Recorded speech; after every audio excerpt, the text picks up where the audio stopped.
Nós estamos hoje no segundo encontro da nossa série Caminho a Cristo.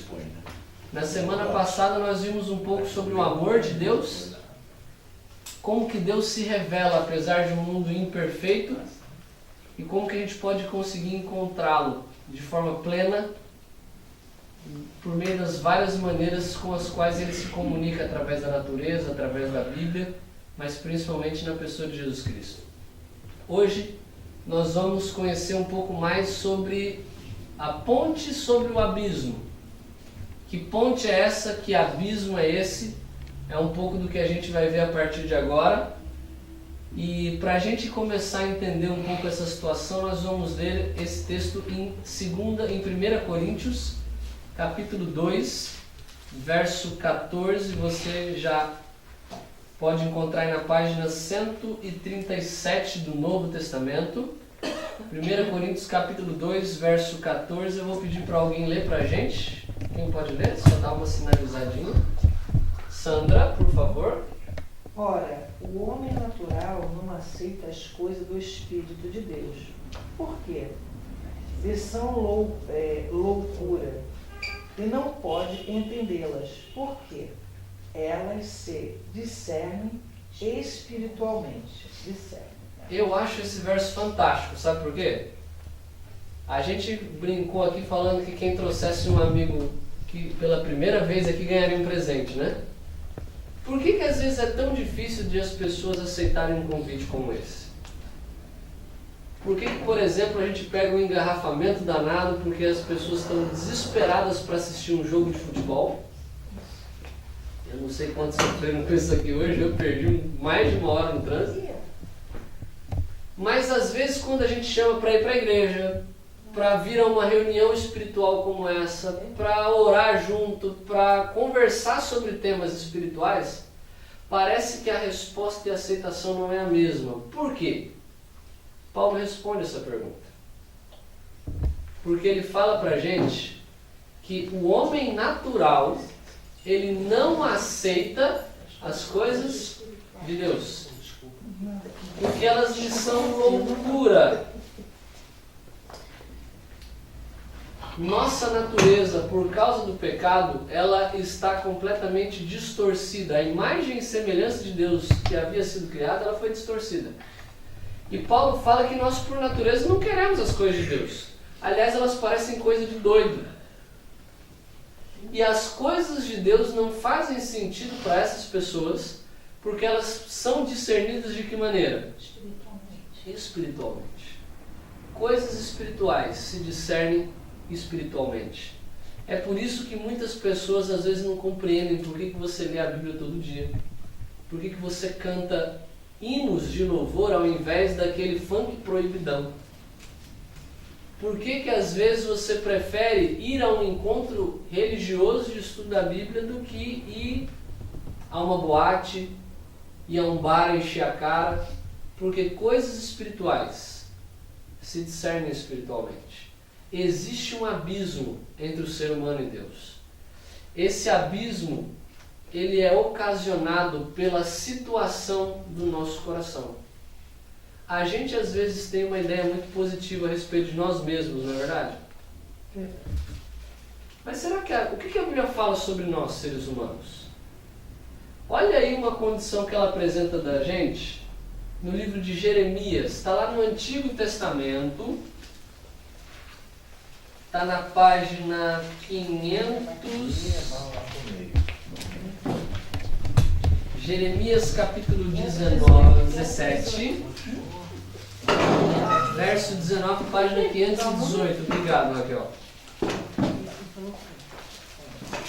17. Verso 9. Jeremias capítulo 17, verso 9. Eu costumo brincar que o pior conselho que alguém pode dar para você é falar para você seguir o seu coração. Já ouviu esse conselho de alguém? Quando a pessoa não sabe o que fazer, não, segue o seu coração. Esse é o pior conselho que alguém pode te dar na vida. Se alguém um dia já te falou isso, ou te falar de você, fala assim, obrigado pelo péssimo conselho que você me deu. Sabe por quê? Jeremias ele explica pra gente por quê.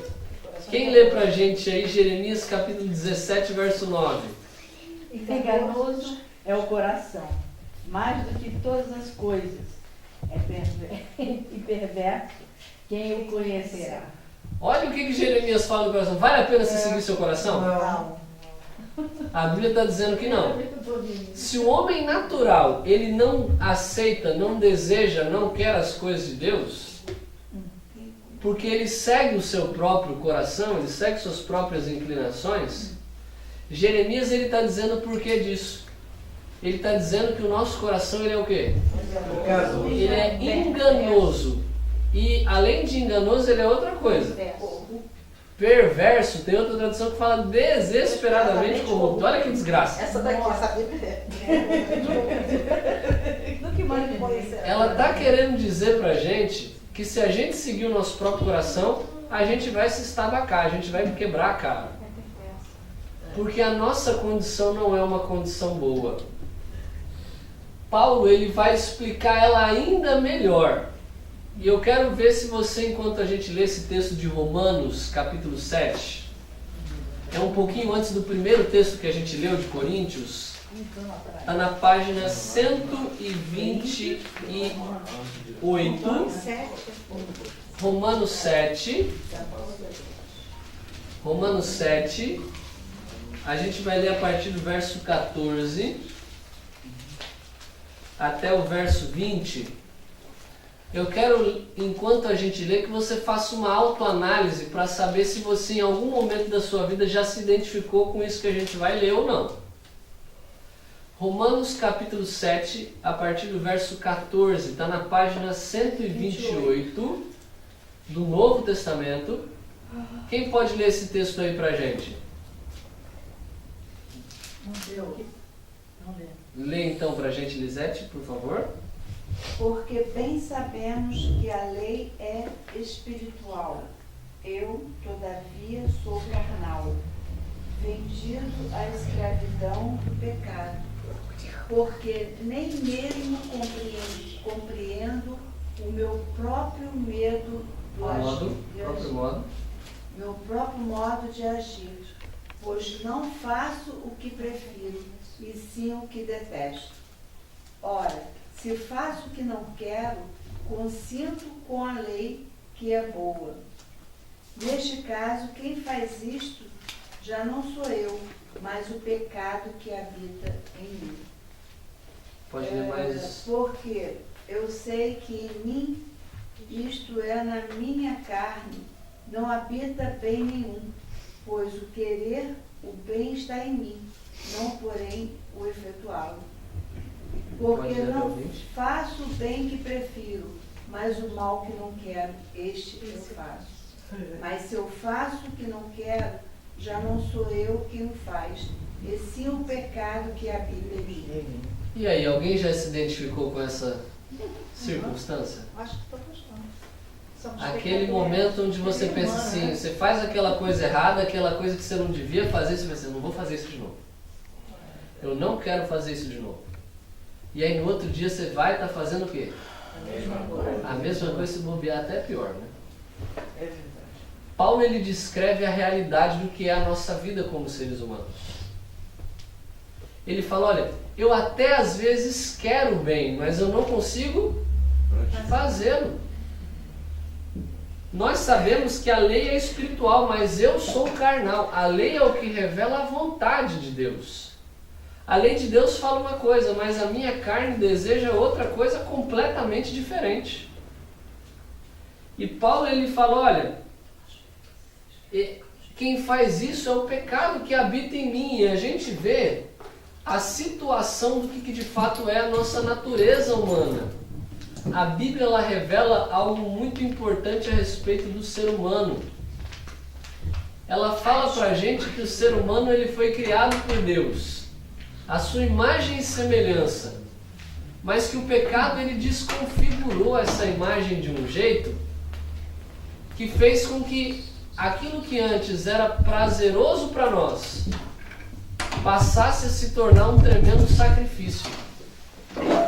o homem ele foi originalmente dotado de nobres faculdades e de um espírito bem equilibrado. Era um ser perfeito e estava em harmonia com Deus. Seus pensamentos eram puros, santos os seus intentos ou as suas intenções. Mas pela sua desobediência, suas faculdades foram pervertidas e o egoísmo tornou o lugar do amor. Essa é uma citação do livro Caminho a Cristo, e a autora ela também diz o seguinte: é-nos impossível por nós mesmos escapar ao abismo do pecado em que estamos mergulhados. Nosso coração é ímpio e nós não podemos transformar. Eu acho essa frase aqui fantástica. Por quê? Porque a gente tenta transformar a natureza do ser humano de diversas formas. Tem gente que fala assim, para a gente resolver o problema do país, a gente tem que investir nisso, a gente tem que fazer isso. Olha o que ela fala: a educação, a cultura, o exercício da vontade, o esforço humano, todos têm a sua devida esfera de ação, eles são importantes. Mas, nesse caso, serão impotentes. Em que caso? No sentido de mudar a natureza do homem. Eles poderão levar a um procedimento exteriormente correto, mas eles não podem mudar o coração. São incapazes de purificar as fontes da vida. É preciso um poder que opere interiormente, uma nova vida que proceda do alto, antes que os homens possam substituir o pecado pela santidade. Esse poder é Cristo. Sua graça unicamente é que pode avivar as amortecidas faculdades da alma e atraí-las a Deus e à santidade. O que a Bíblia está querendo dizer para a gente? É que a gente não consegue mudar de fato o ser humano, a gente não consegue mudar de fato a família, a gente não consegue mudar de fato a sociedade de fora para dentro. Tudo aquilo que as pessoas acham que de fato pode transformar o ser humano, nada mais é do que um paliativo. A gente pode investir muito em educação, é verdade que a gente vai melhorar muito o nosso país.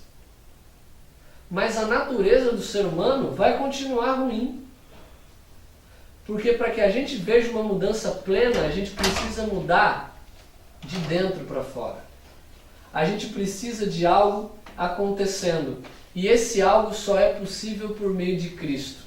E não é à toa que Jesus falou sobre isso nos Evangelhos. Olha o que ele diz no Evangelho de João. João capítulo 3, verso 3. Está na página 78 do Novo Testamento. João capítulo 3, verso 3. Página 78 do Novo Testamento. João capítulo 3,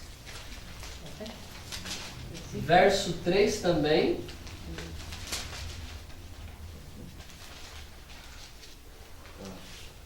Quem pode ler para a gente? Eu posso ler. Lê então, Alice. A isto respondeu Jesus: em verdade, te digo que, se alguém não nascer de novo, não pode ver o reino de Deus. Jesus ele falou o seguinte: olha, a sua condição faz com que você esteja no abismo. Mas para que você consiga sair desse abismo, você precisa nascer de novo. A nossa natureza não deseja as coisas de Deus. É por isso que nós precisamos nascer de novo espiritualmente. Somente dessa maneira a gente vai conseguir experimentar essa ponte que nos tira do abismo.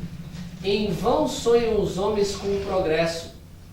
Frustrados são todos os empenhos para o enobrecimento da humanidade. Se passam por alto a única fonte de esperança e auxílio para a raça caída.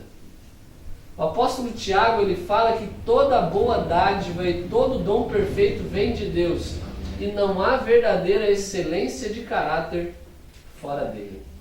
Somente Deus consegue mudar a gente plenamente. Somente Deus pode operar uma transformação real que modifica a essência da nossa natureza. Somente Deus é capaz de transformar toda tendência herdada e adquirida. Somente Deus, por meio das bênçãos, dos dons, dos presentes que Ele nos oferece, pode mudar o ser humano de fato, de forma real. Não apenas com sintomas, mas na causa. Somente Deus é capaz de transformar a gente de dentro para fora, que é o que de fato faz com que a mudança seja real e constante. É por isso que eu quero terminar pedindo para que a gente leia junto o Salmo 51. O Salmo 51, ele é uma oração que tem muito a ver com a música que a gente cantou pedindo para que Deus nascesse em nós. Salmo 51 é no meio da Bíblia. 400. Está na página 400, muito obrigado. 51. Salmo 51, a gente vai ler o verso 10, está na página 400. Não, pera. Está certo, é na página 400, é isso mesmo. Salmo 51, verso 10. É uma das orações mais bonitas de toda a Bíblia. É um salmo de alguém que experimentou o abismo e está pedindo desesperadamente para que ele saia desse abismo. Jesus Cristo é a ponte que pode tirar a gente do abismo. A nossa natureza, de fato, só nos atrapalha. O nosso coração, a gente viu que ele é enganoso, corrupto, tudo de ruim. Mas é por isso que a gente precisa fazer uma oração. E eu quero convidar você para que a gente leia junto essa oração. Vamos ler? Para que ela seja a oração de cada um de nós. Vamos contar até 3 e ler então? 1, 2, 3. Cria em mim, ó Deus, coração puro e renova dentro de mim um espírito inabalável. Esse é o seu desejo nessa noite? Amém. Aleluia. A gente viu que o nosso coração ele é enganoso. E é por isso que a gente precisa pedir para que Deus transforme e nos dê, na verdade, um novo coração. Eu acho fantástico porque esse verbo criar é o verbo hebraico bará. Bará é um verbo que é utilizado apenas para Deus. É o mesmo verbo que é usado no primeiro verso da Bíblia quando diz que Deus criou o céu e a terra. Esse verbo só é usado para Deus porque Deus é o único que pode criar a partir do nada. Deus é o único que cria. Na verdade, o ser humano ele consegue criar a partir do que já existe, mas Deus ele cria a partir de nada. A Bíblia diz que ele criou os céus e a terra sem nada. E Davi, quando ele escreve esse salmo, é como se ele estivesse dizendo: Senhor, cria em mim, ó Deus, um coração puro. Pega esse que já tem, mesmo que não tenha nada que possa ser aproveitado dele, cria um novo coração a partir do nada. Mesmo que esse coração desesperadamente corrupto, enganoso, não tenha nada que aproveite, que o Senhor, com o seu poder, crie um novo coração. Para que a gente possa de fato nascer de novo, nascer nele e experimentar uma natureza transformada. Que esse seja o constante pedido do seu coração. Amém. Que você constantemente peça para que Deus nasça novamente em você. Que Ele crie em você um coração novo. E que Ele coloque em você o gosto para as coisas dEle. Que Ele transforme sua vida, que Ele te tire desse abismo do pecado. Por meio dessa ponte que é Jesus Cristo. E te ligue novamente a Ele, que é a fonte de toda bênção, de todo dom perfeito, de toda dádiva e de toda salvação. Vamos orar? Feche seus olhos. Pai do céu, obrigado, Senhor, porque o Senhor não nos entregou a nossa própria sorte. Verdade, Deus. Obrigado, Senhor, porque mesmo a gente estando mergulhado no fundo do abismo, por meio de Jesus Cristo, o Senhor construiu uma ponte para nos ligar de novo até Ti. Amém. Pai querido, cria em nós um coração novo. um coração puro. Tira esse, Senhor, que é um coração de pedra, coloca um coração de carne, porque a gente não quer mais um coração enganoso e desesperadamente corrupto dentro de nós. Transforma a nossa condição, perdoa as nossas muitas e constantes falhas, Senhor, e nos ajude a andar numa nova vida por meio de Jesus Cristo. É o que nós te pedimos, orando no nome do seu Filho amado Jesus. Amém. Que Deus abençoe.